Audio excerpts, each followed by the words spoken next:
what we were just talking about was using this other function called easy ANOVA, which gives you the Master's test of sphericity and gives you the greenhouse Geiser and the corrected p-values. I said, someone pointed out, I said in the slides it gives you the corrected f and p-values. That's a lie. It doesn't give you the corrected f values. It gives you the corrected p-values. These numbers to the left of the p-values are the estimates of epsilon, actually, under the two different methods. So you get the corrected p-value, which is fine. Just like in between subjects ANOVA, after you've tested the omnibus test, the test of whether there is an effect of factor A across the multiple levels, then you need to follow that significant with pairwise tests to figure out what's different from what. And just like between subjects ANOVA, we can use the EM means package, or the EM means package and the pairs function to do that. So we load up EM means, we perform our repeated measures ANOVA using the appropriate syntax. We get an ANOVA object out of it. We can then feed that to EM means, give it our formula for which factor we're testing, and ask for pairwise tests, and tell it which type 1 error adjustment method to use. And home means the non-function home method. We could use 2E. We shouldn't use no adjustment. We should always adjust for type 1 error. But you won't really go wrong with using home. And then we get each level compared to each other level, and the t-test, and the p-value. So that's the same procedurally and conceptually as for between subjects ANOVA. The point of the ANOVA is to do that omnibus test, to say, are the levels of A different? Yes, they are. Okay, good. Now let's find out how. What's different from what? So that's pretty easy. Let's talk about some of the disadvantages. We talked about the advantages of repeated measures ANOVA, but there are some disadvantages. And there are some cases where it just wouldn't be appropriate to do it. The main category of disadvantages is what are called order effects. So let's say you're a neuroscientist and you want to compare the effects of a placebo or a drug A or a drug B on aggressiveness in monkeys. So every pair of monkeys is observed 3 times, once for each condition.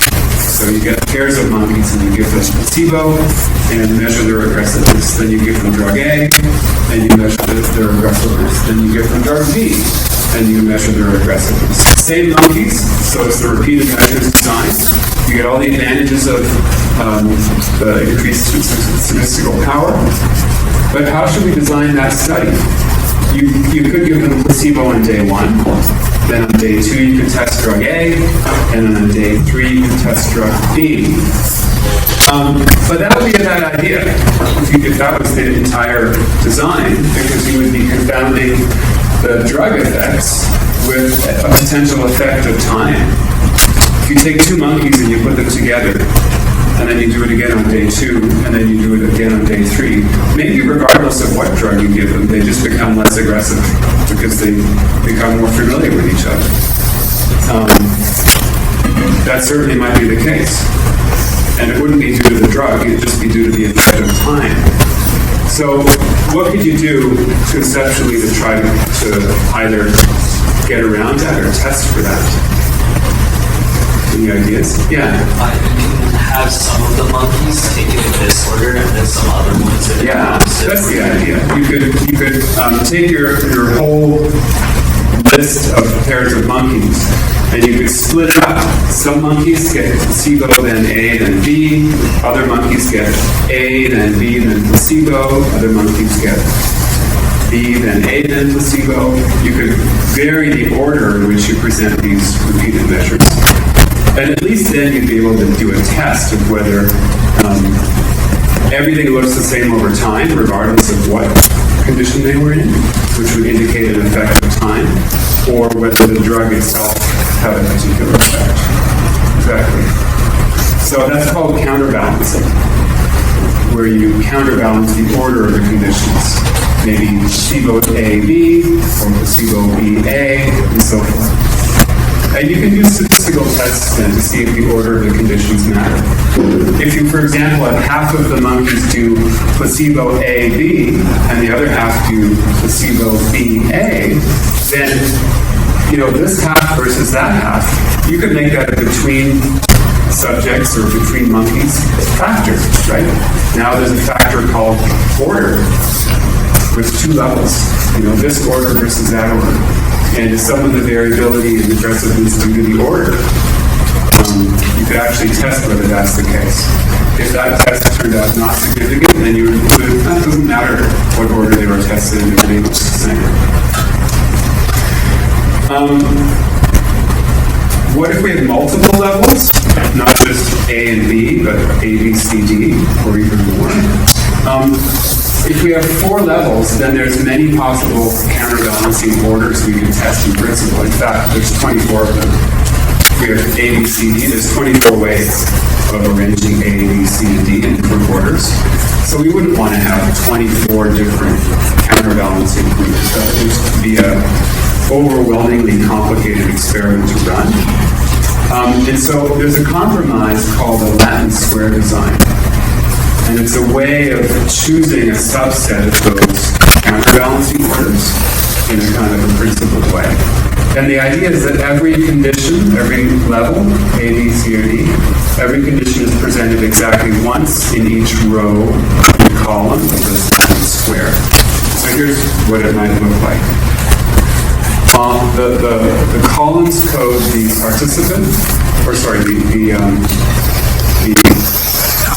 order of presentation of the conditions. First one, then the second one, then the third, then the fourth. And the rows encode the participants or the participant groups. So one group of monkeys might get condition A, then B, then C, then D. Another group of monkeys might get B, then C, then D, then A. C, D, A, B, and D, A, B, C. So if you look at any given column, each condition appears only once, and the same thing for any given row. Each condition appears only once, and each condition is followed by and precedes each other condition the same in each row of this design. So, when you've got 4 conditions, like I said, there's 24 different ways of arranging them. This is just 4 of them. That's 4 out of those 24. But at least it's a semi-principled way of testing many different counterbalancing orders. So you can start to see the potential difficulties in repeated measures designs. There's a particularly kind of gnarly version of this carryover effect that is impossible to escape, called the differential carryover effect. So let's say we tested placebo, then drug A, then drug B. What if drug A has a carryover effect that influences your measurement when you test drug B later? Even if these are on separate days, what if the effect of drug A on day 2 carries over into day 3? And so when you measure aggressiveness on day 3 in the presence of drug B, actually you're still being affected by some residue of drug A that's still in their system, for example. Now that you could identify potentially using different counterbalancing orders, but what if there's a differential carryover effect? What if that effect is different than the carryover effect of drug B onto drug A? What if when you tested drug B on day 2 and then drug A on day 3, that carryover effect of B onto A was different than the carryover effect of A onto B? If you've got differential carryover effects, then these counterbalancing schemes won't let you escape them, unfortunately. So that's a potential problem. Now you could introduce a long washout period after one of these conditions to sort of reduce the chance that there might be any carryover effect. And for things like drugs where they could wash out of your system, because a short-acting drug, that might be okay. But you can't always do that. Some carryover effects are permanent. Like if you're doing brain lesions in mice to study the function of a particular brain area, it doesn't matter how long you wait after lesioning the hippocampus, it's still going to be lesioned, right? And it might later performance. Or even if you're doing experiments involving learning or memory.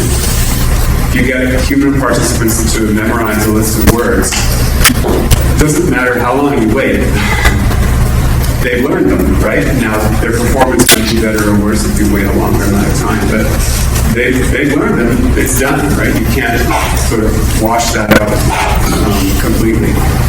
So the bottom line is some scientific questions are just better suited to between subjects designs.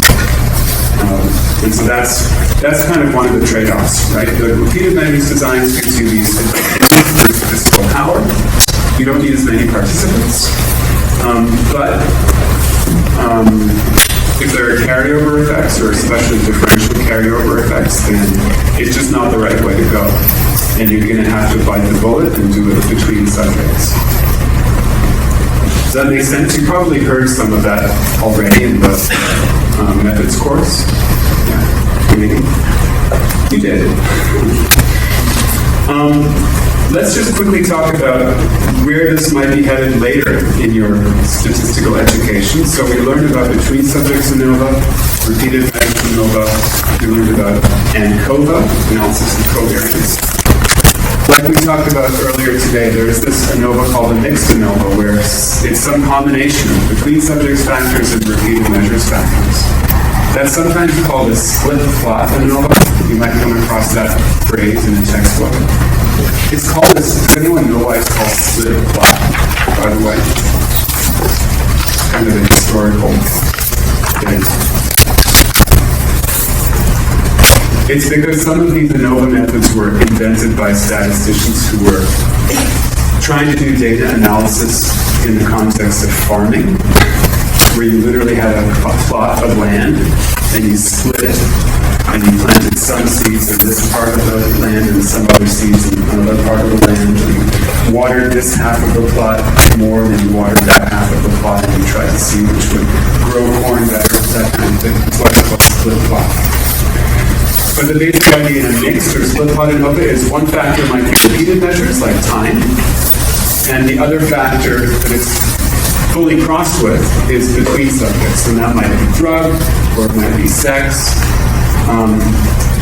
And so that's a very common mixed ANOVA design, where there's a repeated factor, which is time, and then a between factor, which is the thing that you're testing. And you want to know how that thing affects people or subjects differently over time. There's a thing called a MANOVA. It has nothing to do with men or women. It's multivariate analysis of variance. And we haven't talked about this. It's kind of cool. It's an ANOVA where you have more than one dependent variable. So we've talked about an ANOVA with one dependent variable, the thing that you're measuring, and then factors that you're varying. In a MANOVA, you've got multiple things that you're measuring in addition to the factors that you're manipulating. So it's kind of cool. It allows you to test whether there's an effect of a drug, for example, and maybe you have several ways of measuring the thing, the construct that you want to measure the effects on, and you can't decide which one is the best, or you want to measure them all together and combine them in some way to get an optimal estimate. Multivariate analysis of variance lets you do that. So you'll probably learn about that next year or beyond. And then finally, lately, since computers are powerful and software is getting easier to use, there's a category of analysis called linear mixed effects model. And it's a generalization of ANOVA that lets you test or lets you model much more complicated situations. And it has some real virtues, like it handles unbalanced designs and missing data in a much more elegant way than traditional ANOVA does. So you don't have to worry about that so much. It also lets you test designs like nested designs, where you might be testing children in an educational setting, but you recognize that children are in different classrooms, and different classrooms might have different dynamics and different variants that you can model. Those different classrooms might actually also be within different schools. And at that level, those different schools might be associated with different phenomena or different variants that you can then model in a kind of a nested design. So keep that in the back of your mind as you move on into third year and then fourth year and beyond. That category of analysis is becoming very powerful. And in a way, everything that we've seen so far is kind of a subcategory of that, a special case of that situation. So go forth and use science. What I've tried to do in this course is give you a relatively high level kind of conceptual overview. We haven't gone into a lot of the gory details, even though it might seem sometimes we did. The pointers to the readings that I gave you are really good resources going forward when you have to dive deeper into any of these topics. Remember a couple of key things, that often there's no right answer, even though someone might tell you this is the way, you have to do it this way. There are other approaches, and good statisticians can have good arguments about which way is better. And so the best you can do is familiarize yourself with the trade-offs, and then be able to rationalize which choice you make. And also remember, data is the currency in science, and like I've said many times, the more data you get, the closer to the truth you get, assuming that the experiment you run is run in a good way. If you collect crap data, it's not going to help you very much. And have fun with it. I'm going to set up a couple of office hours between now and the exam, where you can come and ask questions if you want. I'll announce open hour when those will be. Any questions about today or about the exam before we say goodbye?